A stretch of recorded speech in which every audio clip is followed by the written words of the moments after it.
Last season, the Seahawks inducted 2 new members to the Ring of Honor, and according to team president Chuck Arnold, number 15 should be coming in 2022. Which candidates have a chance to have their names up in the rafters next year? We'll be breaking down all the candidates on the latest offering of Locked On Seahawks.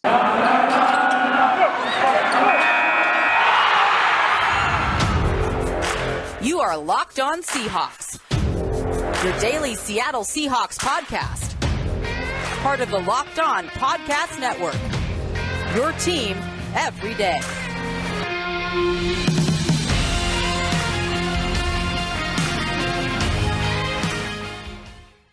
Greetings, 12. This is Corbin Smith, your host for Locked On Seahawks. Join me for our Wednesday episode, my co-host in crime, Rob Rang. Thanks for making Locked On Seahawks your first listen 5 days a week. We've got a jam-packed Wednesday episode coming your way. We're going to be checking out some potential candidates to be the 15th member of the Ring of Honor inducted during the 2022 season. Going to be taking a look at the free agent situation for defensive tackle Al Woods. Will he be back for another year with the Seahawks, and much more? Now for your lead story here on Locked On Seahawks.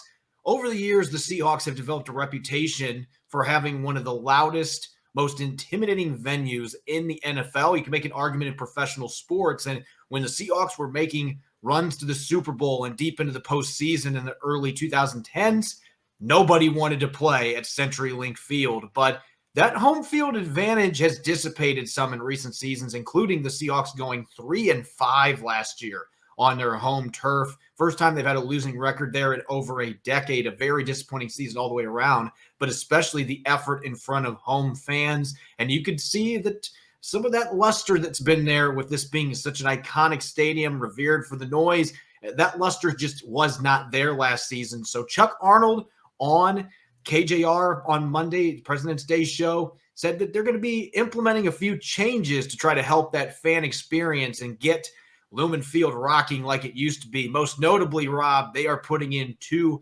bigger video boards in the north end zone, flanking the Hawks' nest. So that's going to be a nice addition to a stadium that, I can't believe I'm saying this, but is now 20 years old. It is crazy to say that, 20 years old. My goodness. But I think the simplest solution to the fact that Seattle crowd has felt a little bit flat over the last couple of years, Corbin, is just to, I don't know, win a little bit more. And that's one of the things that, we've been talking about here over the last couple of weeks. I feel very confident that Seattle is going to have the significant back upswing, this upcoming season, just because they are going to be playing at the 4th place schedule. You are presumably going to be having your quarterback stay healthy, and the rest of your roster stay a little bit more healthy than they did this past season. I think that's something that we need to kind of continue to mention. That Seattle had some issues along the offensive line with injuries, quarterback with injuries, running back with injuries, and if you have just a little bit more consistency there, then I do think that you are going to see a lot more success on the field. But let's go back just to the conversation about the stadium. I think that the fact that you are going to be adding those 2 big, screens up there is going to add a little bit more excitement. I think that the fans are going to be excited just to hear in person a little bit more frequently Blue Thunder back a little bit. And they have just made that the Seattle stadiums so much more of that college environment. And I think that is one of the things that we can all expect.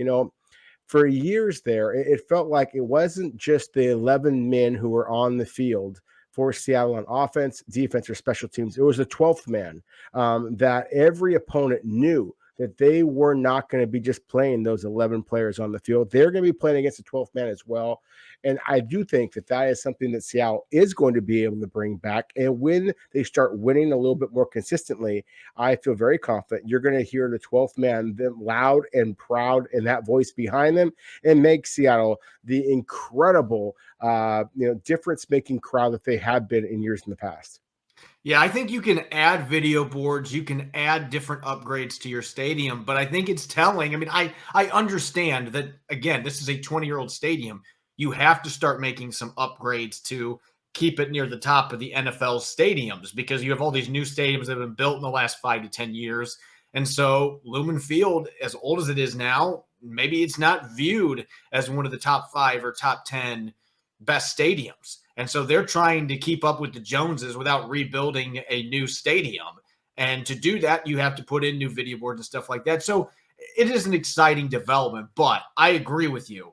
This would not be as necessary if your football team was winning games. And for the most part, for the last decade, that's what they have done. But even going back to 2017, this is not a one-year issue. The Seahawks have had consistent problems winning games at home. They did go 7-1 in 2020, but that was just a weird year because there were no fans in the stands. There wasn't home field advantage regardless. You had nobody in the stands. It was, you could hear a pin drop in that stadium. And so that doesn't really count. But dating back to 2017, including playoff games, Rob, the Seahawks are 24-17 in home games. That's a 58% win rate. That is not near good enough considering the fans, the crowd that the Seahawks have there, the talent they've had in the roster. We're talking some really good playoff teams that have had trouble winning at home. And I don't know that this is necessarily an issue that's only affecting the Seahawks. Last year, teams on the road fared much better than they have in the past. Maybe it's just that much tougher for home teams to have that kind of advantage, but it hasn't felt like that same volume has been ramped up by the fans. And some of it has been the team has not been as good, especially last season. So winning cures all. You want to get the fans getting the decibels up to 120 or whatever again. The way you're doing that is by going out and winning football games and playing at a high level, not just winning, dominating opponents, something we just have not seen the Seahawks do recently. While that's a development that fans will be excited about with new video boards they get to watch the games and replays off of, one development fans won't be so encouraged by. They've been begging for throwback uniforms. You and I know that because it feels like every other mailbag we're getting asked, what are they bringing back? Their 70s and 80s throwbacks. Well, you're going to have to wait at least one more year, according to Arnold. He told Softy Mahler on KJR on Monday that they've made good progress. Now that there's no longer a one helmet rule, they can have a silver helmet, but they're working through retail-related things with their uniforms, and they're not going to have time to get them ready for the 2022 season. So you won't see the royal blue uniform, silver pants, silver helmet back until at least 2023, much to the chagrin of the 12s everywhere. Well, and you just hit at it. I mean, it's about money, both from the Seahawk and their retail perspective. I mean, they want to be able to sell those, those throwback uniforms in their stores and online and generate some money off of that. And I think, hey, they deserve that opportunity. I think that money is one of the reasons why the 12s have not been quite as boisterous as they've been in the past, because frankly, they've sold some of their tickets to rival fans. They put those tickets online, and the Seahawks have been a fun crowd for a long time, Corbin, and all the success. There's a lot of fans out there who are not the true blue hardcore Seahawks fans out there that help propel this team to having the most dominant home field advantage in all of professional sports. As again, you kind of hinted at it when we first had this conversation, and helped the Seahawks, get to those back-to-back Super Bowls a couple of years ago. I think the fact that there are so many fans out there who have sold their tickets, just put them online, and there's been a lot of fans out there of other NFL teams who have been willing to put their hard-earned dollars out there, and then the crowd has been a little bit less, blue and green and silver, and a little bit more red and gold and green, or whatever the other colors are of the opposing teams out there. And so that's, to me, is one of the biggest things here is, again, money. But I think that when you're coming off a season like Seattle just had in 2021, where it felt like there were times that this team was just on the cusp of actually being pretty damn good, and the fact that a team, one of your rivals, just won the Super Bowl, I think that there are a lot of hardcore Seahawks fans who, frankly, and I don't like to use this word very often in our show, but frankly, are a little bit pissed off. And they're thinking, you know what, damn it, let's play a little bit of ball, and let's come back 2022. Let's show what that 12th man can do. Let's show what the Seahawks can do. Let's show what a motivated Russell Wilson can do. with those different, the video screens and all of that kind of stuff, and the promise that there are going to be those throwback uniforms, the likelihood, as we're going to talk about a little bit later, that there is going to be a 15th person put up there on the Ring of Honor. I think that there is a lot of excitement kind of quietly brewing here in the Pacific Northwest. And again, it's going to be on the Seahawks. They got to win. But if they do, I feel very confident the 12th man, 12th woman is going to be there in full throat. Yeah, and like Chuck Arnold said, the big thing is that they have to feel out what the fans want. And this is no longer a just Sunday survey type thing. Year round, you need to be gauging what fans want, what they're interested in. That's the era that we live in. And so the team, the organization, your front office, everybody, they are trying to figure out what they can do to make this environment most ideal so their fan base can live up to its name. The 12s can be boisterous once again. The biggest key, though, of it all, you can have all these trinkets in your stadium, but you better win football games. And so that's what it's going to boil down to. You start winning some of those games at home, it's going to start getting louder again just by default. That is the key here. Coming up next, we're going to continue our free agent primers, going to the trenches. Al Woods had a big season at 34 years of age, now heading to free agency once again. Will the Seahawks bring him back or not? Rob and I are going to discuss and debate. Football might be over for the season, but basketball is in full steam at both the pro and college level. From all the latest odds, totals, player performance props, to where the next fired coach is going to land, BetOnline.net is the #1 spot for all of your sports betting needs. BetOnline remains the best spot for all of your sports scores, podcasts, and news this season. And it's not just basketball. BetOnline.net is your source for hockey, boxing, and UFC odds. And we hope baseball as well. Head to the website today or use your mobile device to learn more about the trends in action. BetOnline, where the game starts. You're listening to the Locked On Seahawks podcast, Wednesday edition. I'm your host, Corbin Smith. Joining me as always, Rob Rang. Thanks for making Locked On Seahawks your first listen 5 days a week. Now make sure you're following the Locked On NFL podcast, Locked On Experts, covering the biggest stories from around the NFL every Monday through Friday in less than 30 minutes. It's free and available wherever you get podcasts.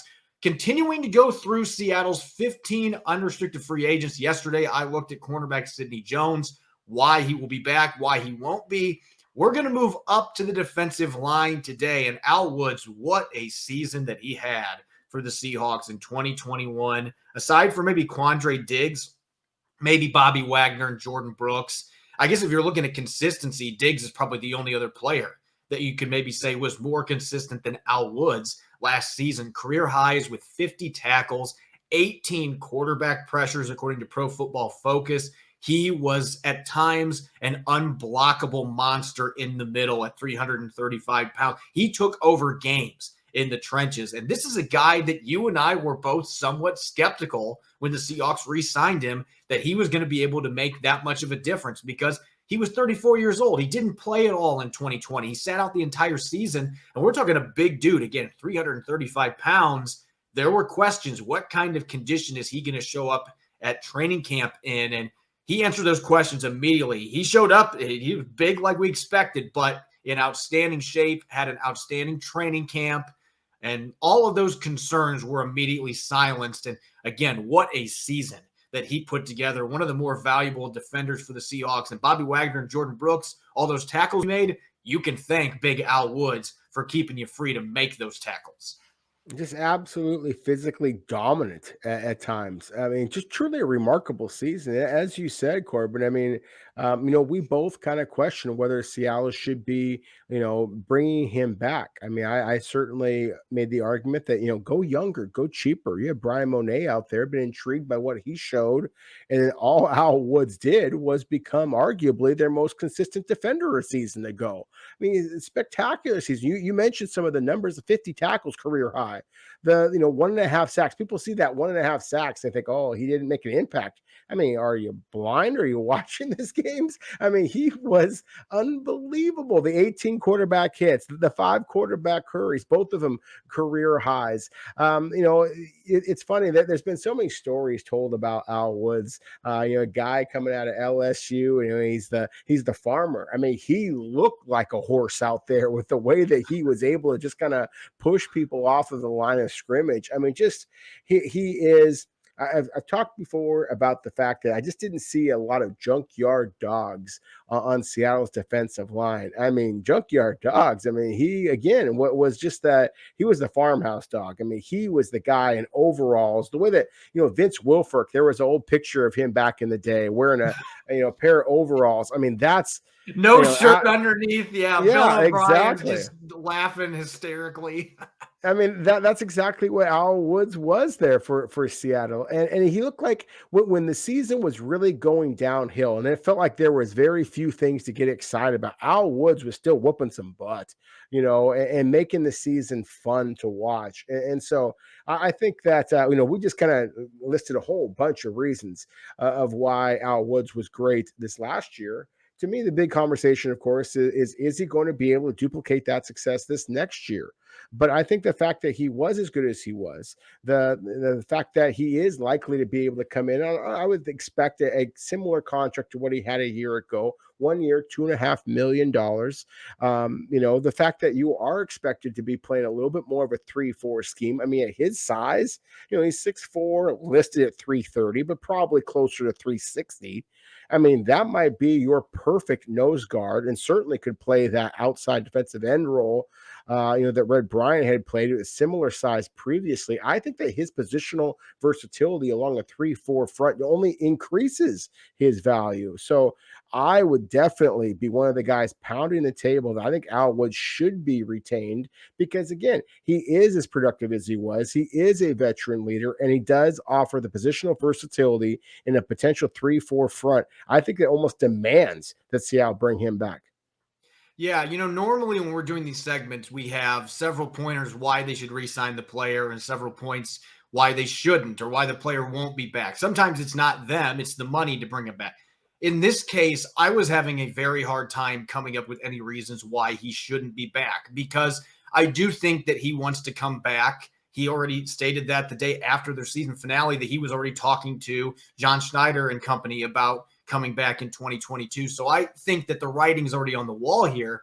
And, maybe the only concern you have is the age. And at other positions, I would be more concerned. If we were talking receiver or something like that, 35 years old, that's getting up there. But the Seahawks have had such great success with veteran defensive tackles over the years, whether it's been Tony McDaniel, Kevin Williams towards the end of his career, Atuba Rubin. I can keep naming. They have had a lot of success with guys 30 and older at the defensive tackle position. It seems to be a spot, particularly when you're talking about the nose tackle position. Good nose tackles can play into their late 30s in the NFL and still be very effective because while speed is something that is diminished quickly, brute strength is not. And so a guy like Al Woods, he's going to stay country strong. He's going to be in good shape. He's going to be 340, 345 pounds. They'll list him at 335, but he's still going to be able to knock people off the ball. And he plays with such energy for a guy of his size. And I think he is the leader by example.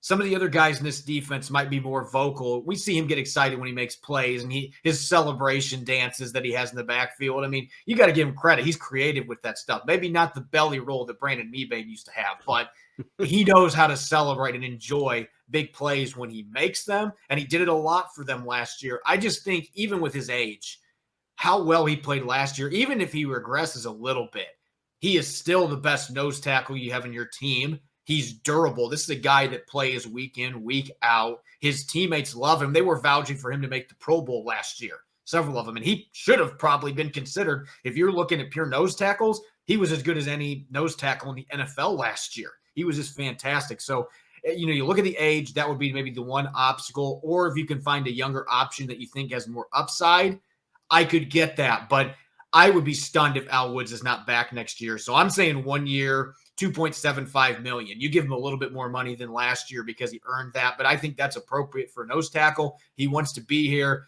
Team him back up with Poona Ford. Maybe Akeem Hicks or Calais Campbell can come in and join the party, and then you've got yourself one heck of an interior defensive line. Yeah, I would certainly think that that it would behoove the Seattle to try and find some other improvements along their defensive front, or that pass rush.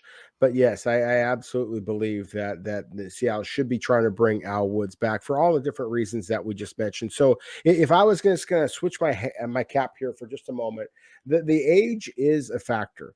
That's an older man there, and he was coming off of a year, as you just mentioned, Corbin, that he set out that 2020 COVID season.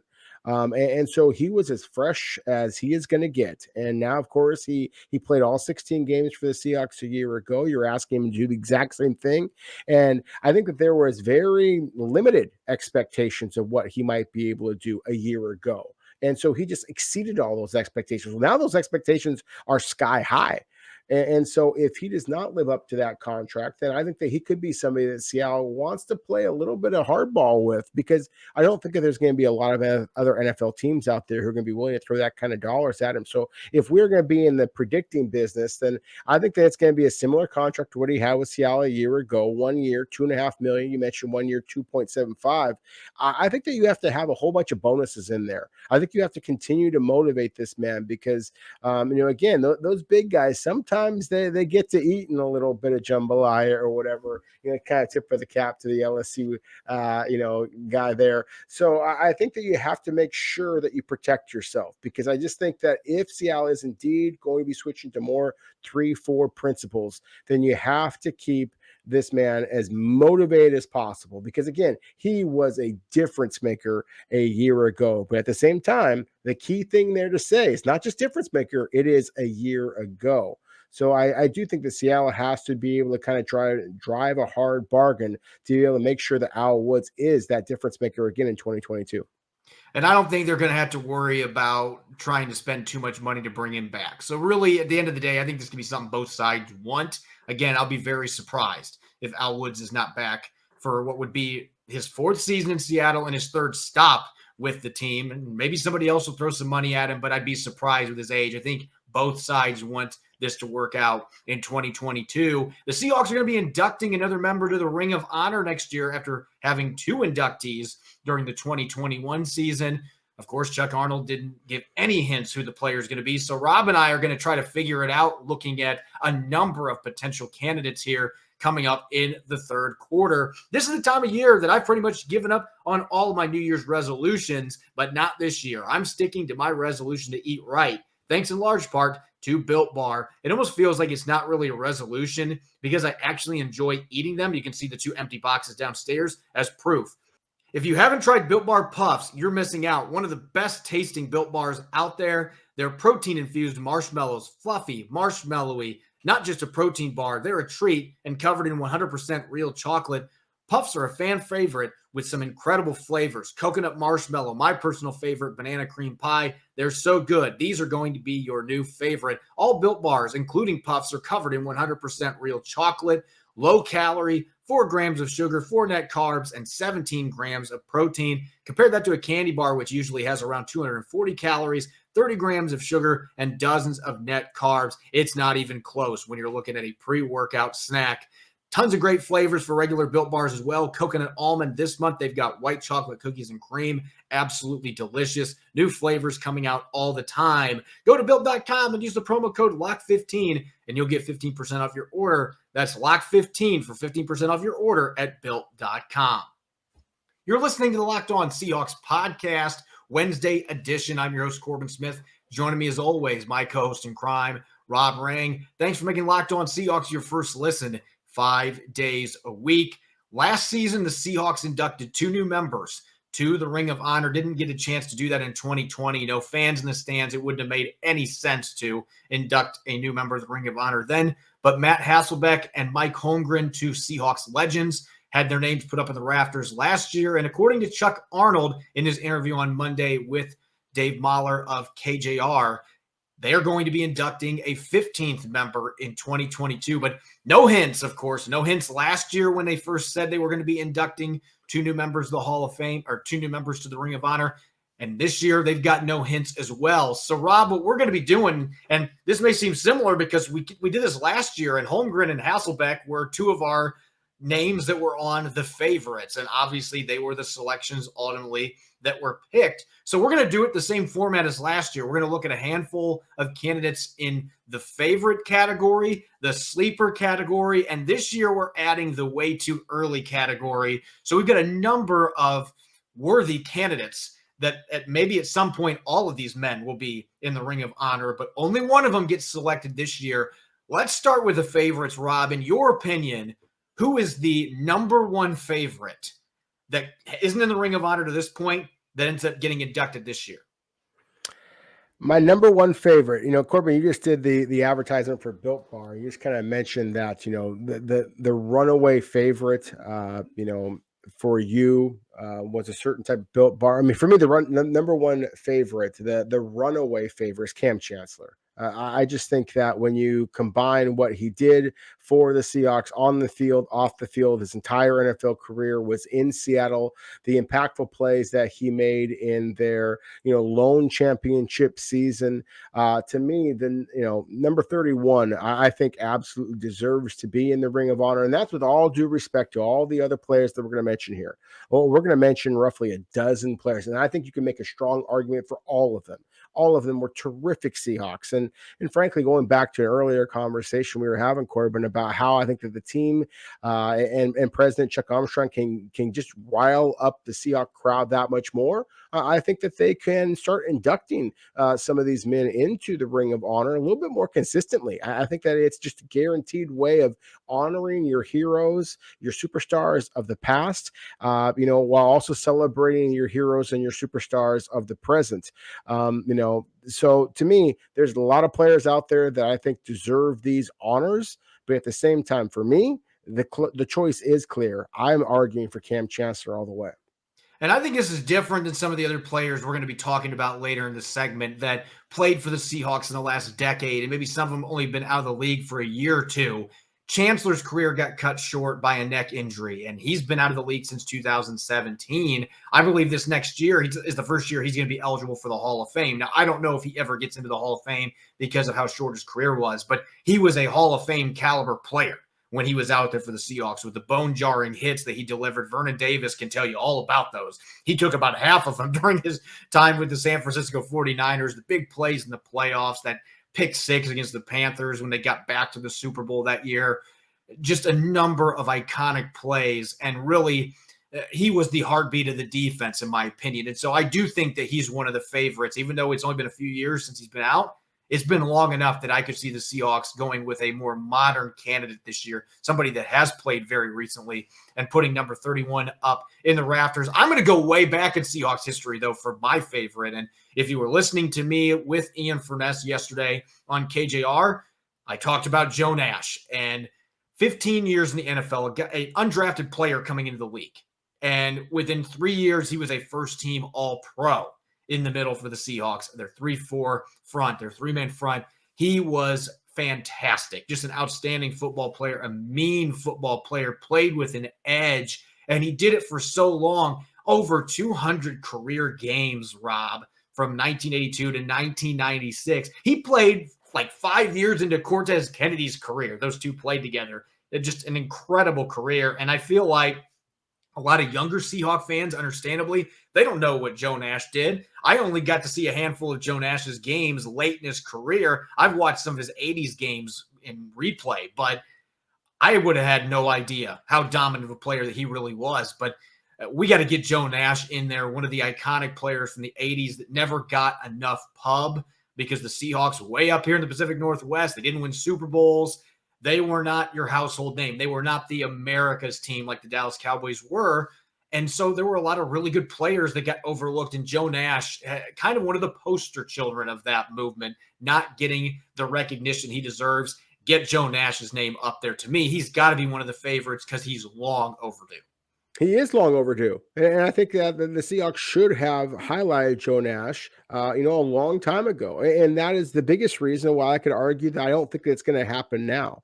Just because I don't know that it's going to actually get the crowd as excited, because I don't know that there's a lot of Seahawks fans in today's era that remember the greatness that was number 72. I mean, Corbin, I have a beard now because I can't grow a mustache as cool as the one that Joe Nash wore for all of those years. I mean, he was spectacular. The middle of one of the great, most underrated defensive lines, not only in Seahawk history, not only in, well, back in the day, AFC history, but in NFL history.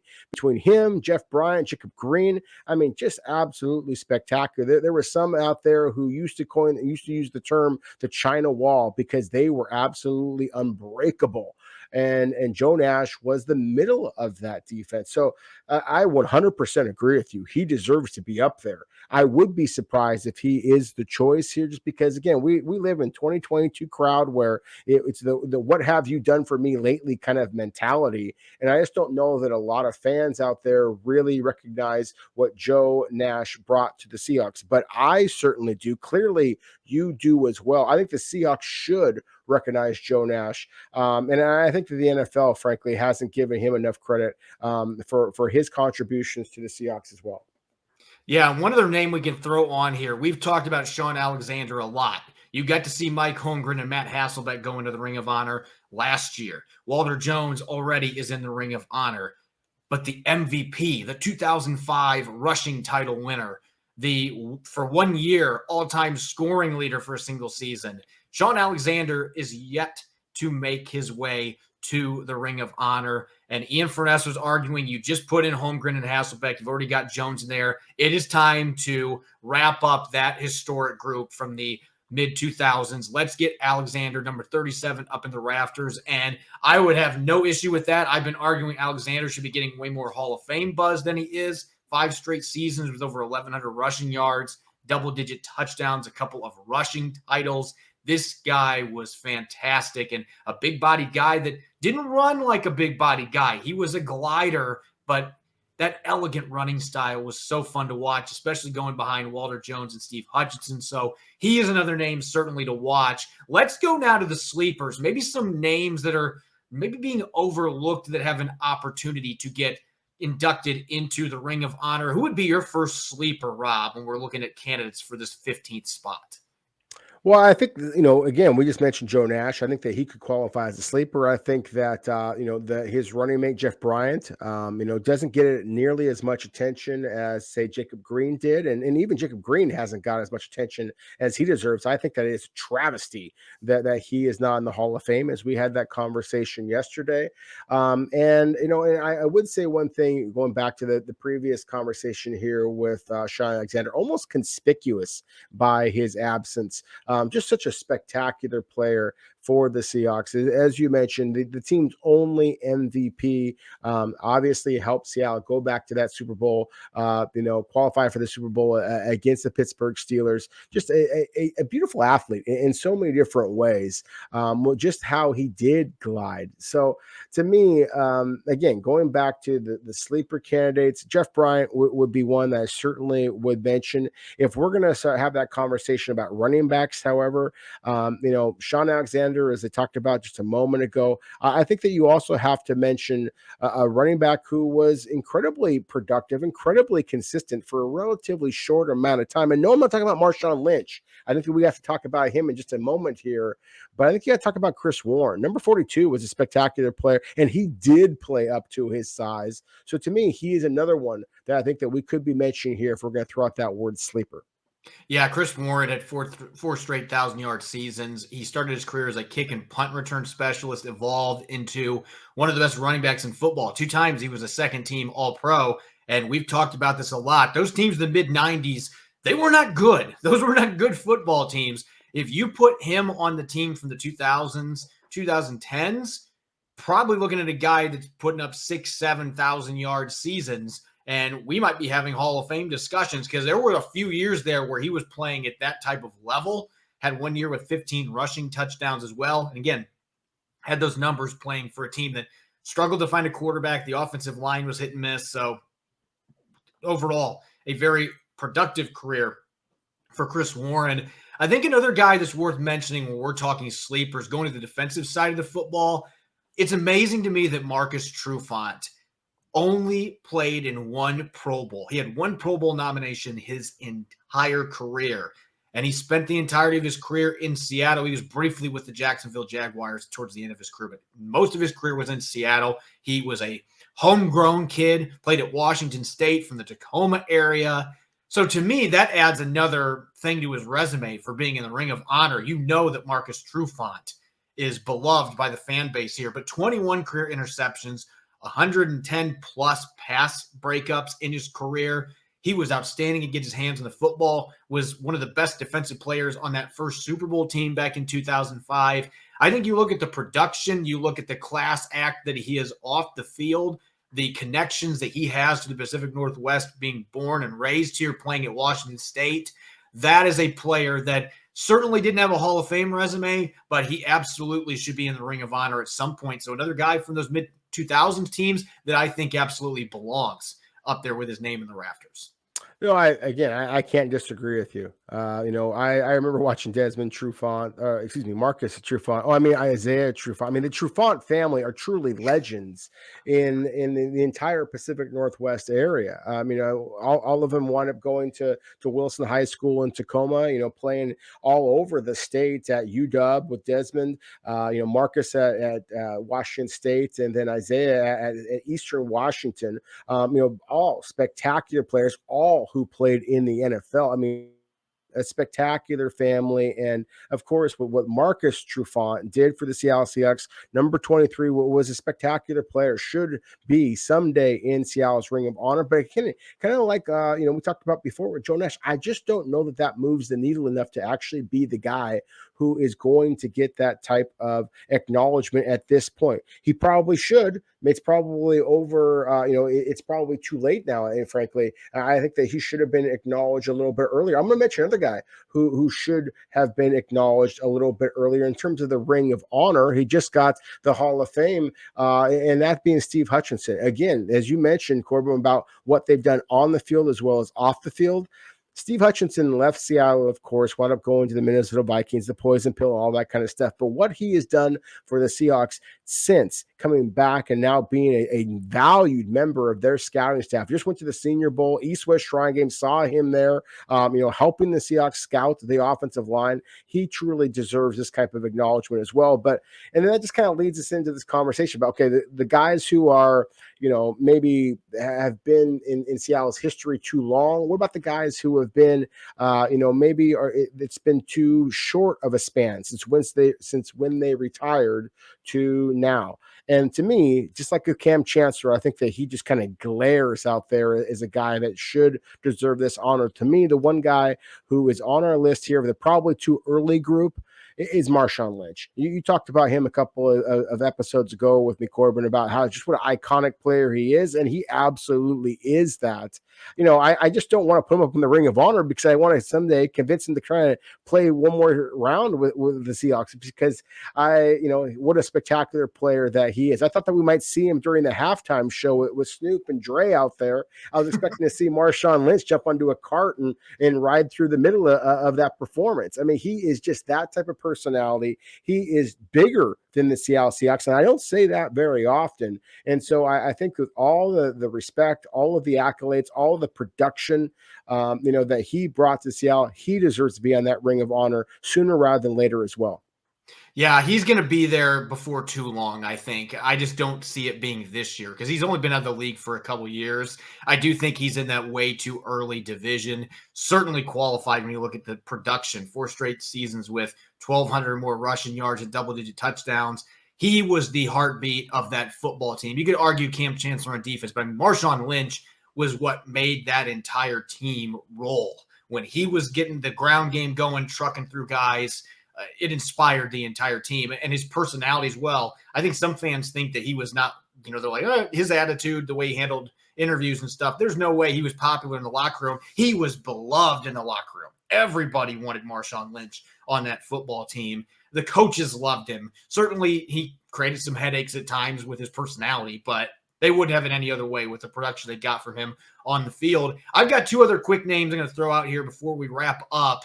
Doug Baldwin, another one's been, I can't believe I'm saying this, it's been 3 years since he retired. So maybe we're almost to the point where the Seahawks could consider that one of the best receivers in franchise history, another key cog on those Super Bowl teams. made a couple of Pro Bowls, just a very savvy route runner. We know the impact that he has made and will continue to make off the field in the Pacific Northwest as well. I think Doug Baldwin, number 89, will be in the Ring of Honor at some point. But like Lynch, I think it's been a little bit too recently since he retired. And I want to also throw Brandon Mebane out there. And some of our listeners might be thinking, Brandon Mebane, I don't know if he ever made a Pro Bowl, but he was a very underrated part of their defense when they got to the Super Bowl in 2013 and 2014. Stuff in the middle, the belly roll dances after he got sacks and tackled for losses in the backfield, fired up the crowd, and really one of the few players that you can bridge the good Mike Holmgren teams with the good Pete Carroll teams. He was on both. You can't say that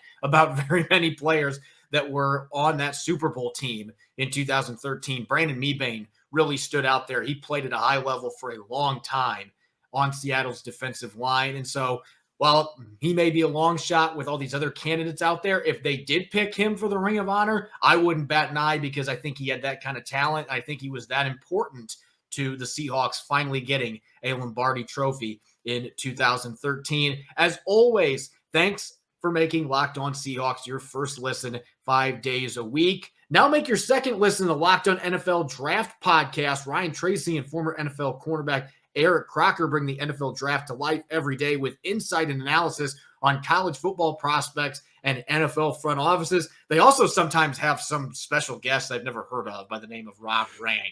It's free and available wherever you get podcasts. You can follow me on Twitter at Corbin Smith NFL. You can follow Rob at Rob Rang. Make sure to check out Locked On Seahawks on Apple Podcasts, Google Podcasts, Spotify, and of course, 5 days a week video streaming on YouTube. Coming up on tomorrow's episode, the Seahawks are going to be switching to more man coverage coming up in 2022.